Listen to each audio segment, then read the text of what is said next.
Assalamualaikum Bang Ihsanuddin Nursi, apa kabar? Waalaikumsalam warahmatullahi wabarakatuh. Waisan dan Iya, pendengar radio. itu dia. Alhamdulillah berkat Alhamdulillah. rahmat Allah Mhm. kita baik-baik aja. Itu. Yang penting baik-baik ya. Tapi saya tadi datang ke Rasil jam 6 biasa koran udah sampai. Koran mana koran? Libur Bang, libur apa hari ini? Pancasila katanya. Oh, Pancasila. Aku ingat 18 Agustus Pancasila, tapi 1 Juni, tapi ini pertengkaran sudah lama ini urusan yang satu ini ya. Bagaimana Bang, nampaknya kita juga ada bencana ideologi nih, karena dihusung-usung tapi dijalankan ini sebuah pertanyaan lain.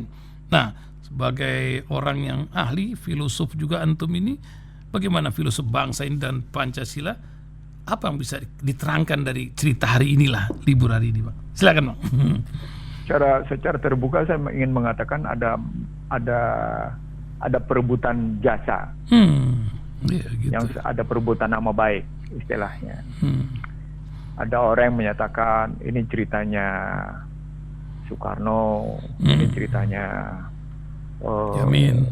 Yamin gitu. Lalu ada yang enggak, ini ceritanya 22 Juni Piagam Jakarta, karena kalau Piagam Jakarta tentu umat Islam jadinya gitu. Jadi masing-masing menunjukkan bahwa mereka punya kontribusi pada sejarah dan masing-masing berebut siapa yang sesungguhnya paling kuat dalam memberikan kontribusi. Untuk bisa menentukan kayak gitu, di media sosial sudah beredar cerita 29 Mei, cerita 30 Mei, cerita 1 Juni, cerita 22 Juni, dan cerita 18 Agustus. Itu sudah tergelar. Tapi kan itu tidak kuat datanya ya. Karena media sosial namanya. Nah, kalau mau kuat bacanya, menurut saya pendengar Rasil, pemirsa TV Rasil, silahkan buka naskah persiapan Undang-Undang Dasar 45. Ada dua versi yang dibuat oleh Seknek dan versi yang dibuat oleh Yamin. Saya punya kedua-duanya kebetulan. Nah, kalau kita punya kedua-duanya, maka suka tidak suka memang kita ngambil 22 Juni. Tapi memang ada perubahan ketika masuk ke 18 Agustus gitu. Cuma pada dekret 5 Juli 59 dinyatakan bahwa balik ya 22 Juni kan? 22 Juni itulah yang menjiwai 18 Agustus gitu. Kalimatnya menjiwai, artinya kalimatnya ketuhanan dengan menjalankan syariatnya bagi para pemeluknya gitu. Jadi artinya, karena penggunaan istilah ketuhanan Maha Esa yang pertama itu sebenarnya ada dua kontradiksi. Kontradiksi pertama, istilah ketuhanan itu datang dari kalangan tetangga sebelah gitu posisinya. Sementara yang Maha Esa datang dari Islam. Kontradiksi pertama gitu. Kontradiksi kedua, kalau kita ambil secara semantik, maka secara nilai berbeda. Ketuhanan menunjuk beberapa Tuhan, tapi yang Maha Esa cuma satu. Balik lagi ke tauhid lah begitu ya, sebuah berkah. Iya. Dari menjalankan syariat, maka begitu. Allah punya cerita. The founding father sehingga bisa menerima istilah dari ketuhanan dengan kewajiban menjalankan syariatnya bagi pemeluknya gitu posisi. Terus mereka terima tekanan Jepang sehingga menjadi ketuhanan yang Maha Esa. Itu kan karena para founding fathers gitu ya, Haji Agus Salim gitu posisinya. Itu menerima gagas itu ya, sudahlah kita terima gitu misalnya. Ki Bagus Hadikusumo gitu, terima gagas itu dari ceritanya. Itu kalau kita ambil dari dua buku tadi, dari naskah persiapan Undang-Undang 45 yang dibukukan dengan bukunya Yamin, dan tadi naskah dari Seknek posisinya. Tapi sekarang pertanyaan besarnya menjadi, kalau orang ribut soal kelahirannya gitu, dan ini hari libur posisinya, kan berarti ada minta ada yang meminta untuk dihargai kan? Milad, ada yang ingin dapat hadiah lah. Ada yang ingin memperoleh posisi tertentu sebagai pemikir besar gitu ya posisinya. Ini jadi ria apa enggak? Banyak ya orang pahlawan 10 November itu luar biasa, ribuan orang. Tak ada. Itulah umat itu kadang-kadang suka lewatkan masalah-masalah jasa ini. Ini kadang-kadang.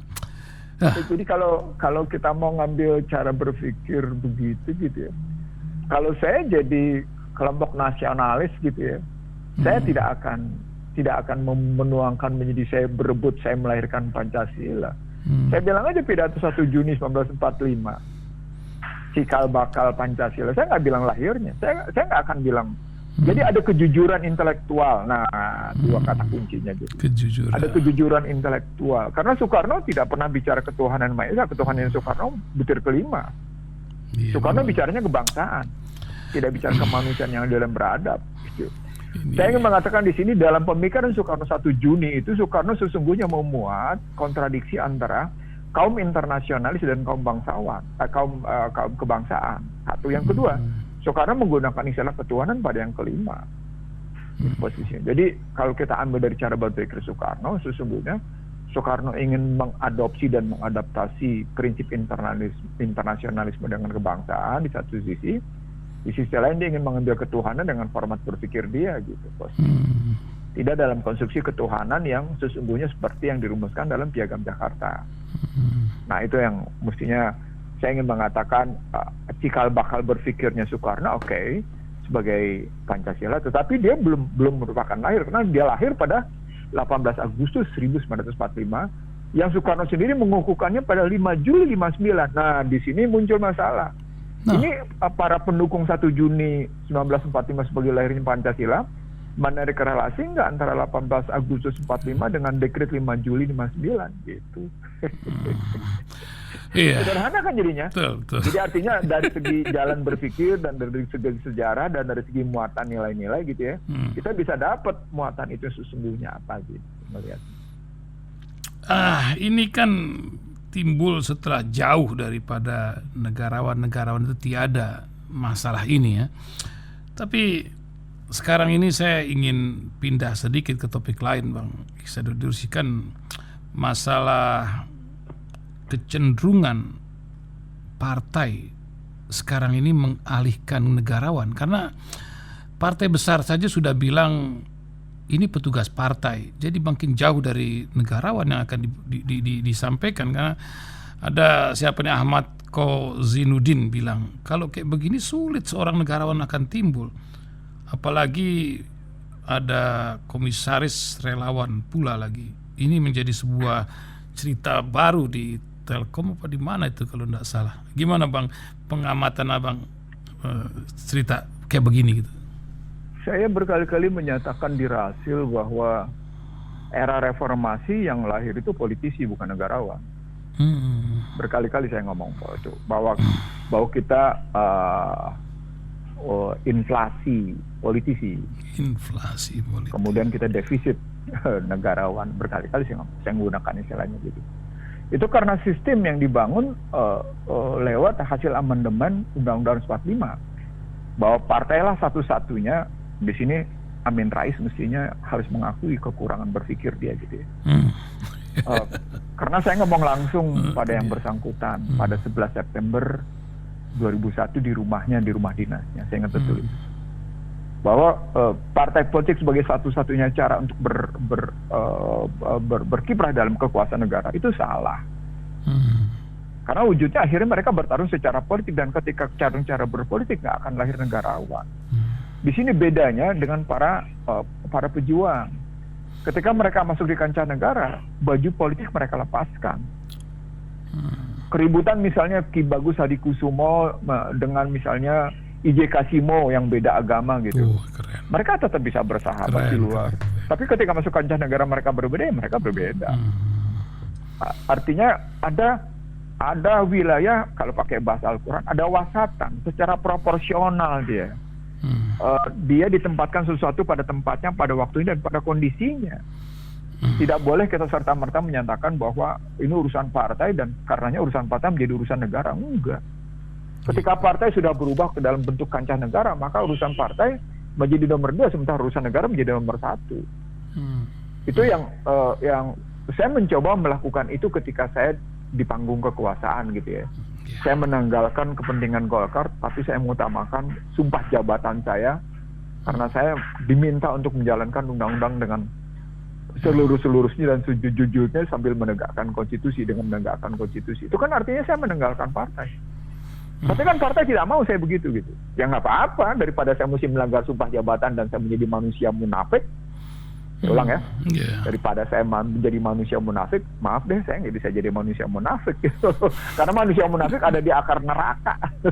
Nauzubillah min dzalik.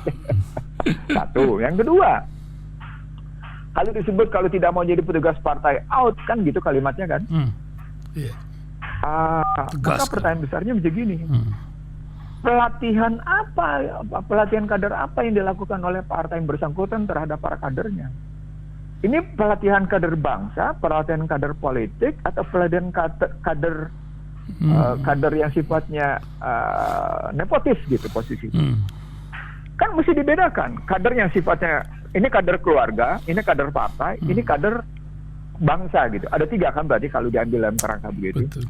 Sementara kita tahu ada partai-partai yang memang begitu kental nuansa keluarganya daripada partai yang menunjukkan milik masyarakat gitu misalnya, contohnya. Maka pertanyaan besarnya menjadi begitu confuse-nya struktur dan stratifikasi sosial di Indonesia. Kalau keluarga adalah partai, partai adalah negara. Kan nggak begitu. Simplistis. Nah, begitu masuk dalam wilayah itu, kita tahu ternyata amandemen Undang-Undang 45 itu telah membuat partai adalah penguasa negara. Itu. Dan penguasa partai adalah keluarga. Nah, jadi deh keluarga menjadi penguasa negara dan kemudian terjadilah muncul oligarki yang dalam bahasa saya muncullah di situ apa yang saya sebut sebagai aliansi busuk posisinya.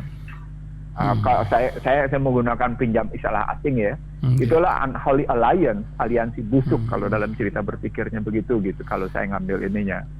Nah itu yang saya bilang dalam kerangka kita melihat sistem. Nah kalau sistem, mestinya kan sistem bisa diperbaiki tergantung pada pelaku. Orientasi pelakunya kemana? Orientasi pelakunya dalam rangka memperbaiki sistem atau menunggangi sistem. Yang saya lihat menunggangi sistem. Jadilah ya tadi apa yang disebut dengan oligarki politik dan oligarki bisnis bergabung jadi satu dalam rangka mengangkangi negara gitu. Itu sistem yang muncul. Kerangkanya begitu gitu. Dan ini berkali-kali saya bilang ini kesalahan pasal 1 ayat 2, pasal 2 ayat 1, pasal 6 dan seterusnya dalam kerangka partai politik sebagai satu-satunya pengusul yang mengusulkan siapa capres, siapa calon presiden. Ini memang luar biasa ya.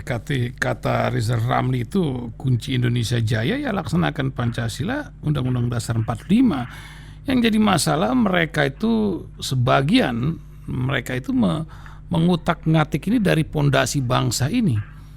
Jadi kembali lagi seperti dekret dulu atau macam mana suatu hari akan terjadi, Bang, supaya ya threshold macam begini nggak jadi masalah, orang diarahkan supaya ada alternatif atau bagaimana? Ini negeri yang luar biasa harusnya ini mendunia. Kalau saya ambil dari jalan berpikir yang pernah, ini kan sejarah berulang ya. Jalan keluarnya dibikin oleh Soekarno dengan dekret gitu posisinya. Itu.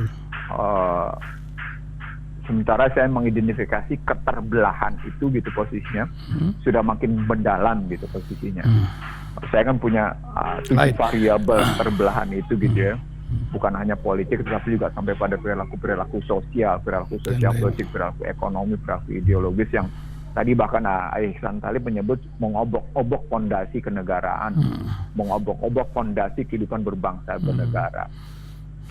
Nah, kalau dekret kita rumuskan begitu dalam rangka kembali mungkin itu salah satu caranya. Nah yang menarik adalah justru MPR sekarang melakukan permintaan kajian akademik untuk bicara soal 3 periode secara halus.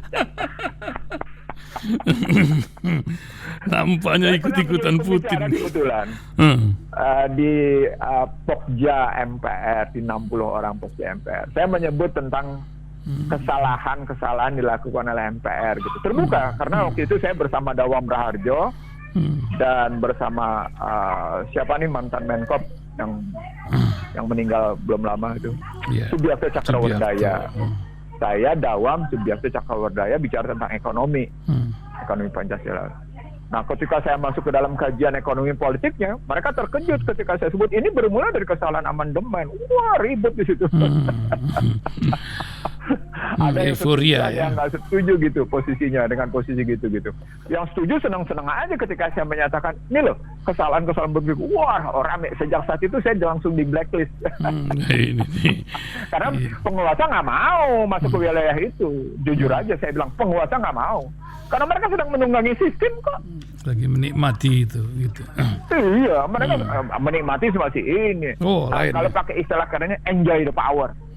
Ya, kalau pakai bahasa Betawinya bilang mereka menunggangi sistem gitu.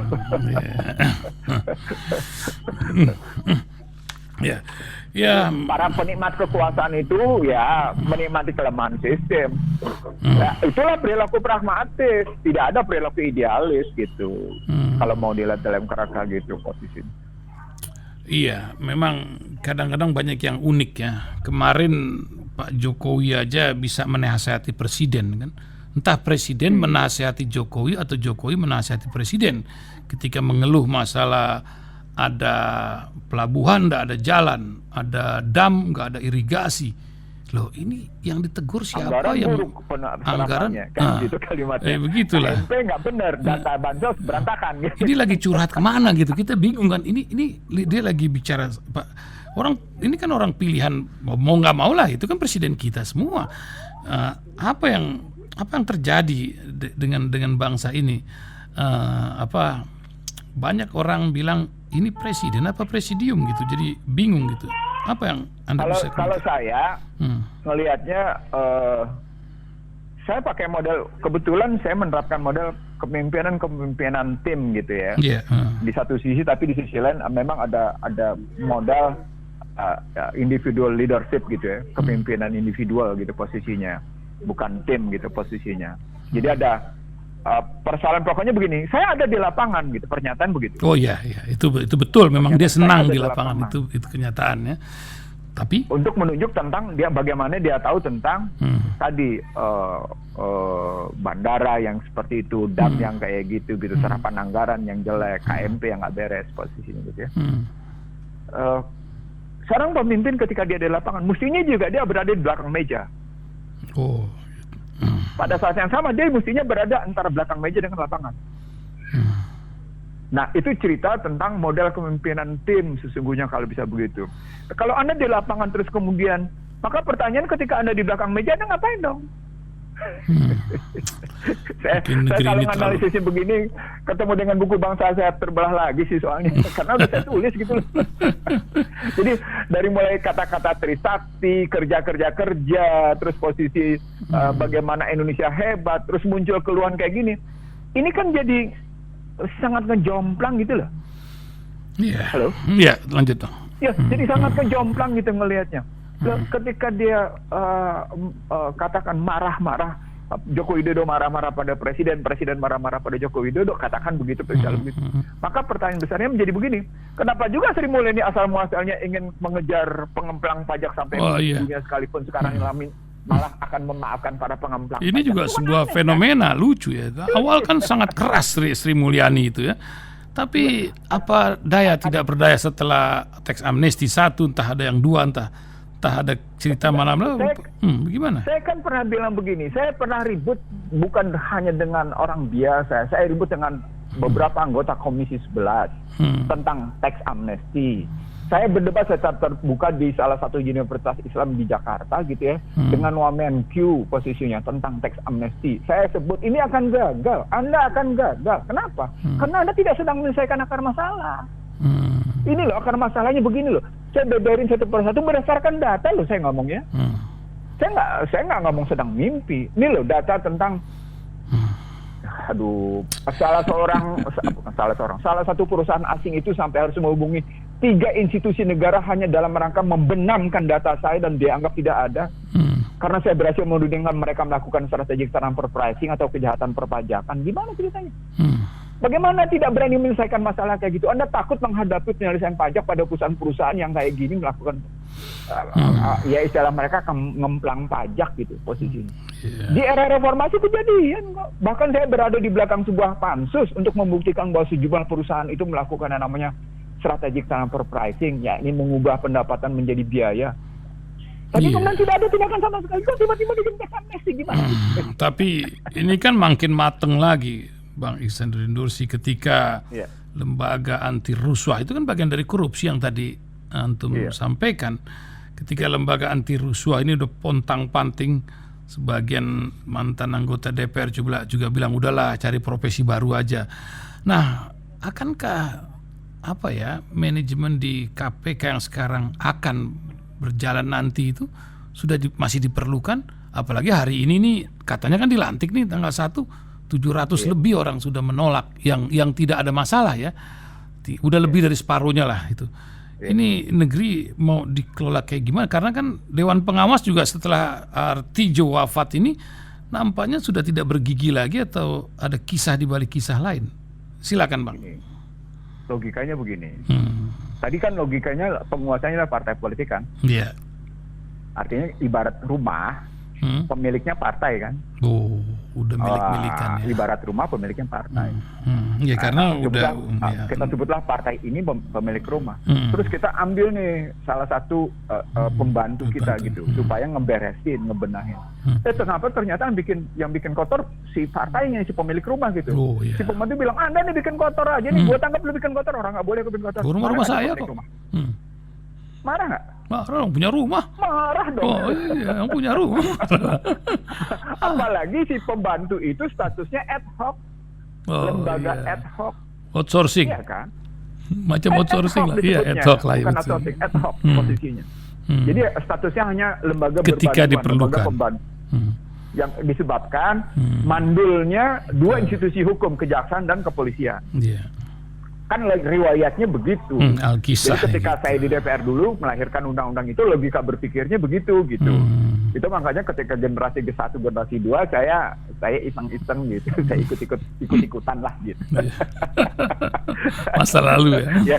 Dengan ikut-ikutan kayak gitu, tapi saya justru tahu, oh ini mainnya begini. Justru dengan data itu saya tahu siapa penjahat-penjahatnya yang tetap dalam posisi in gitu, istilah saya tetap dalam posisi in gitu. Oh ini dalam posisi in tetap nih, ya nggak bakal beres.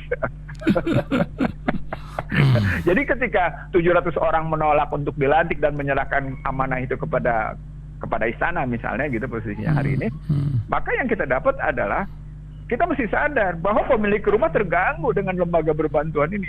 Pemilik rumah ya udah tetap aja nih rumah jadi kotor terus. Memang niatnya ngotorin kok. Kan tadi kita bilang mereka nunggangin kekotoran itu kok gitu posisinya. Itu dia. Jadi logika sederhana aja kok, nggak usah mikir jauh-jauh gue. Pemilik rumah memang setuju dengan rumah itu kotor.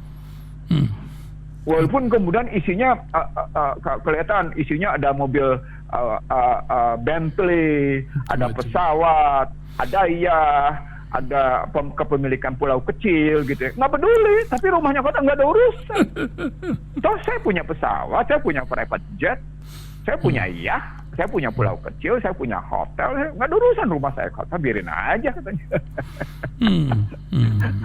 Ini ada orang ngebantuin mau ngebersih-bersihin, nggak usah dibersihin, bikin masalah aja. Begitu logika sederhananya. Jadi ketika dilumpuhkan, persoalan pokoknya adalah bukan sekedar lembaga rasuahnya dilumpuhkan. Hampir semua lini itu luluh lantak istilah saya. Kalau nggak mau dibilang luluh lantak, luruh lantak. Luruh peranannya. Itu saya sebut dalam podcast YouTube saya. Ketika sebuah institusi itu luruh dan kemudian luruh itu diikuti dengan luruhnya peranan perempuan, maka sesungguhnya sedang luruh negara.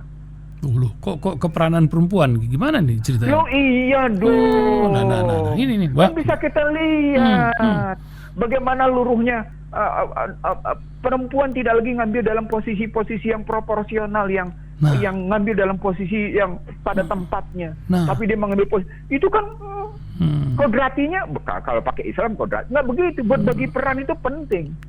Tetapi ketika perempuan luruh peranannya dalam pengertian yang wajar, di mana dengan vulgar menunjukkan keberaniannya memburu tahta dan harta, dan tidak malu lagi menunjukkan bagaimana perburuan akan tahta dan harta dan yang lainnya gitu posisinya. Maka sesungguhnya luruh sudah peranan itu.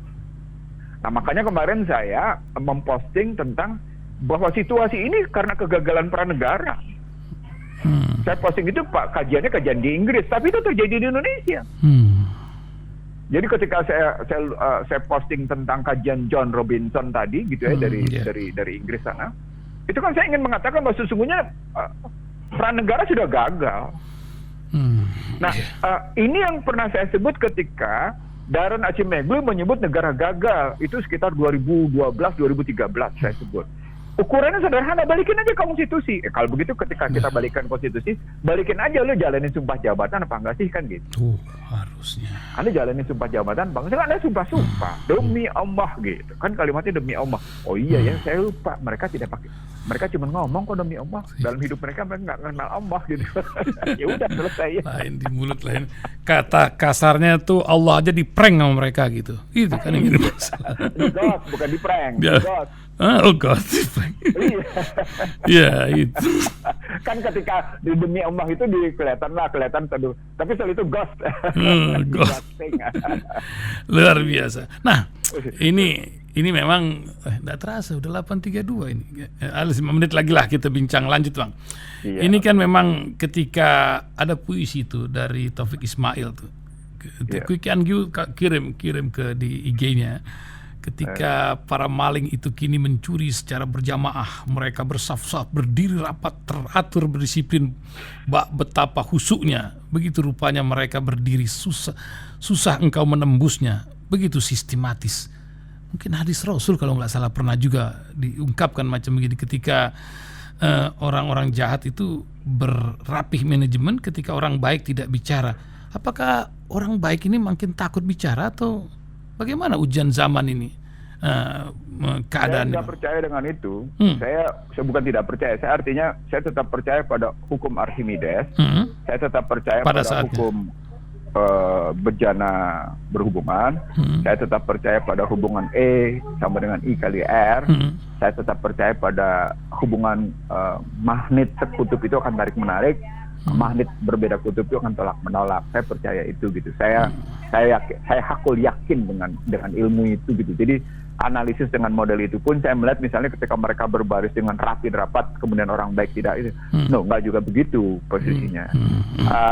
Aku pergilirkan kalian. Kan kalimat Allah juga begitu. Allah juga menyatakan pergilirkan. Mungkin ini yang sedang dipergilirkan. Kalau saya gunakan posisi hukum tadi menggunakan grafik gitu ya, maka memang mungkin harus begini dulu gitu puncaknya.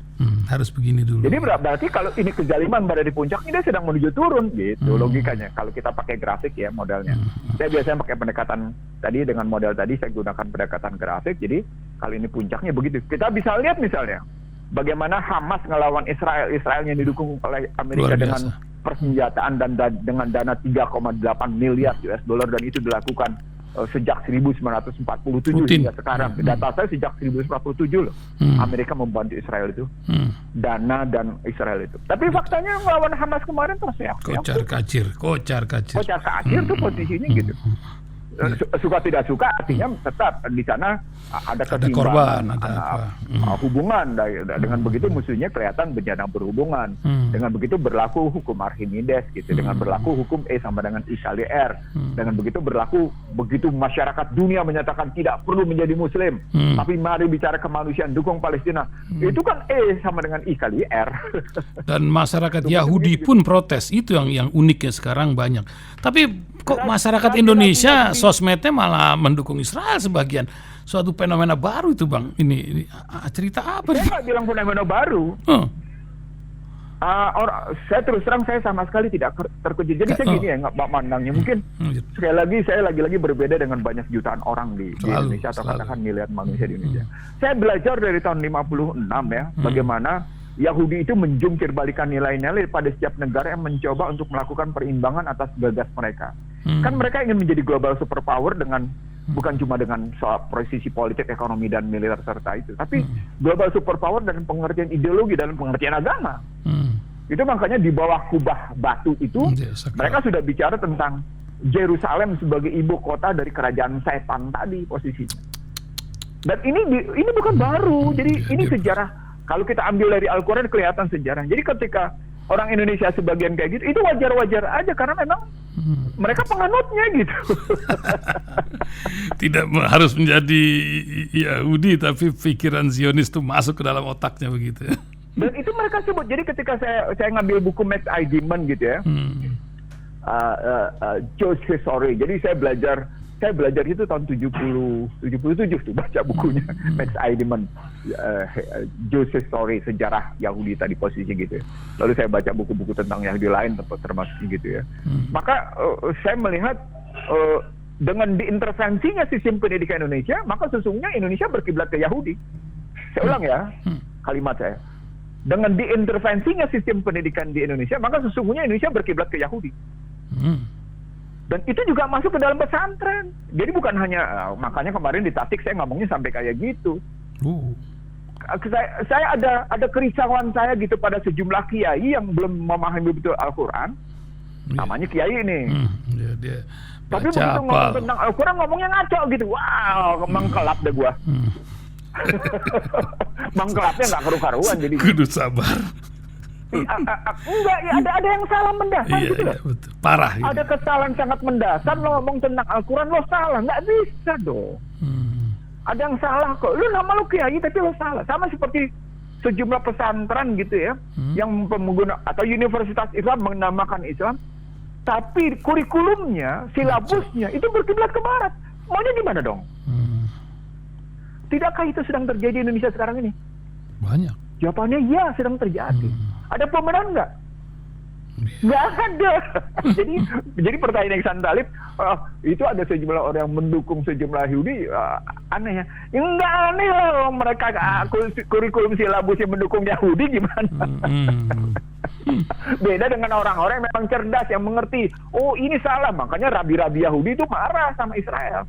Hari ini Benyamin Netanyahu itu terganggu habis-habisan loh oleh sejumlah para petinggi betul. Yahudi. Mereka lagi ribut nih di internalnya, betul. Sekarang ini nih, hari-hari ini betul. Ini masih subuh di sana, sebentar lagi 2 jam lagi mulai ribut lagi dia. Iya betul.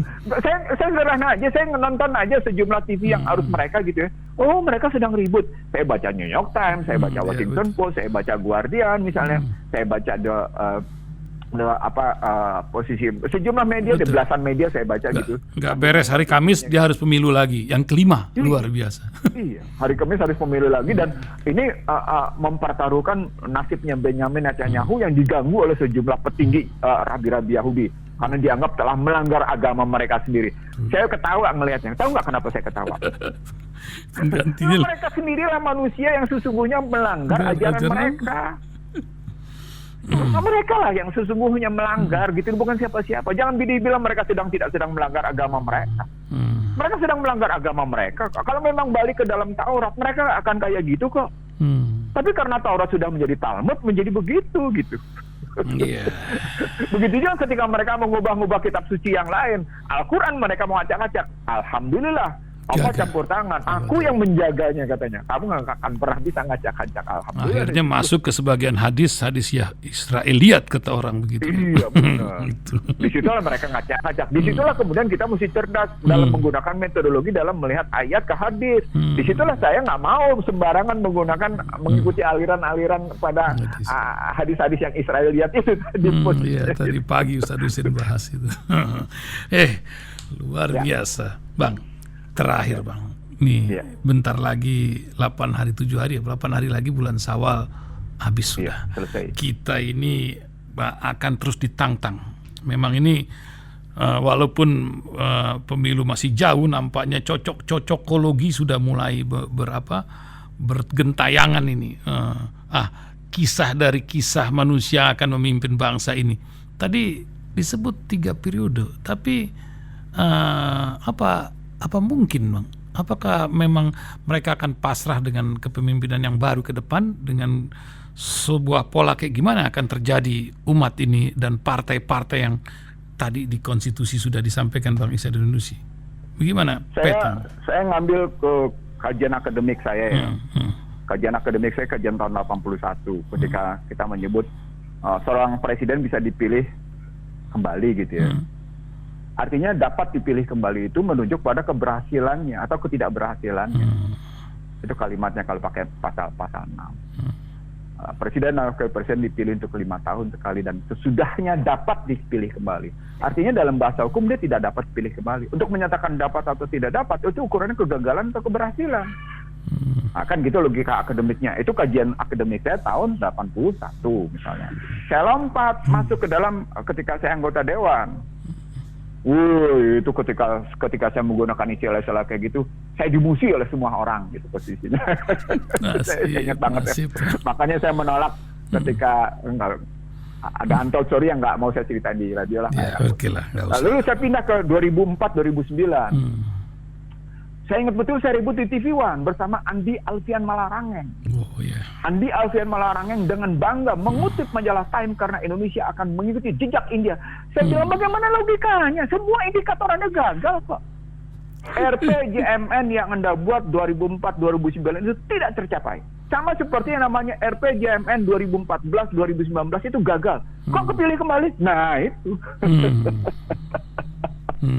Jadi ketika kita gagal gitu ya, mbok ya kita istilah saya sama Ihsan Talib, mendingan gua kasih cermin aja deh. Ihsan Talib wajar apa nggak sih lo kayak gitu nih? Gak ada. Ihsan Talib nih, cermin lo begini gitu.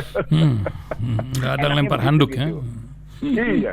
Apakah Anda kalau pakai bahasa sederhananya, apakah Anda akan lempar handuk putih atau Anda kemudian malah mengibarkan bendera kemenangan itu nomor 2. Yeah. Tapi kan ketika kita kembali dalam logika berpikir di mana sesuatu harus diserahkan pada ahlinya, maka pertanyaannya seperti dalam buku saya juga. Apakah Ihsan Talib itu merupakan aset bagi Rasil atau liabilities bagi Rasil? Kan gitu logikanya. Kan gitu pertanyaannya. Sama seperti apakah partai politiknya sekarang ini itu merupakan aset bagi bangsa ini atau liabilities? Loh, kalau dia sudah merupakan liabilities, maka dia tidak layak. Tapi karena permainan post-truth dengan permainan media sosial dan segala macam, dan media sudah menjalankan sesuatu yang tidak amanah gitu, jadilah jungkir balik. Itulah periode post-truth. Jadi lagi-lagi ketika orang sibuk sudah 2024 dan dari sekarang sudah mencoba Anies Puan lah, Anies AHY lah, misalnya contoh begitu ya. Pertanyaan besarnya menjadi apa prestasinya Puan dengan apa prestasinya? Bahkan ada seorang teman menyebut ini karena prestasi minim gitu ya, lalu teriak-teriak untuk mempersiapkan di sejak awal. Apa prestasinya Puan coba? Ada lah bang, gitu. Paling nggak matikan mic gitu kan. Ya, jadi lagi-lagi balik-baliknya supaya kita berpikir sehat. Yuk kita pakai kriteria, yuk kita pakai bahasa sederhana, yuk kita pakai filter, pakai saringan. Gitu. Jadi kita tidak ikut-ikutan orang apakah ini gagal atau berhasil gitu ya. Orang nggak usah. Oh nanti kan sistem politiknya, ya itu karena sistem politiknya salah maka muncullah namanya. Oh Ganjar juga nggak ada prestasinya. Muncullah nama Riza Ramli misalnya dengan katakan dengan Gatot Nurmantio misalnya katanya, atau muncullah nama lagi siapa lagi lah gitu posisinya. Sesuai konstitusi kata mereka kan begitu. Hak warga negara itu. Lagi-lagi bangsa ini mestinya, karena saya terus terang rakyatnya demikian rupa baiknya gitu ya. Rakyatnya nerimo gitu ya. Maka yang harus diajarkan memang satu kondisi yang tangguh. Rakyat ini harus diajarkan tangguh. Saya khawatir ya, ini bentuk peringatan Allah kepada umat Islam di Indonesia sehingga kondisinya begini. Saya khawatir. Nah, untuk kekhawatiran itu tidak berlanjut, maka mari kita koreksi diri kita dari apa yang kita lakukan baik secara komunitas, sosial maupun nasional, sehingga kita kembali lagi memperoleh berkahnya dan kehidupan kita betul-betul menjadi nafsul mutmainah secara nasional. Bukan nafsul mutmainah secara keluarga atau secara pribadi. Kan nafsul mutmainah bisa kita terapkan dalam kerangka nasional sehingga hidup tentram damai posisinya. Itu yang sebagai penutup yang ingin saya ajak kepada pendengar Rasil. Yuk kita bangun satu masyarakat yang nafsul mutmainah. Dan untuk bisa membangun masyarakat yang nafsul mutmainah itu, mari kita tanya diri kita dalam rangka kita berkontribusi pada keluarga, pada komunitas, pada sosial, pada nasional. Kalau kontribusi kita salah berarti mungkin kerangka kita sebagai kanak budunya gitu ya. Iya kanak budunya salah gitu. Nah yang ada cuma iya kanak sa'in, iya kanak budunya nggak bener gitu. Nah, mari kita perbaiki iya kanak budu kita gitu. Sampai pada posisi tadi. Saya kira begitu. Terima kasih Bang Ihsanuddin Nursi hari ini, luar biasa. Semoga selalu panjang umur dalam berkah, bermanfaat buat sebanyak-banyaknya umat. Amin. Wabillahi taufiq wal hidayah. Assalamualaikum warahmatullahi wabarakatuh. Waalaikumsalam warahmatullahi wabarakatuh.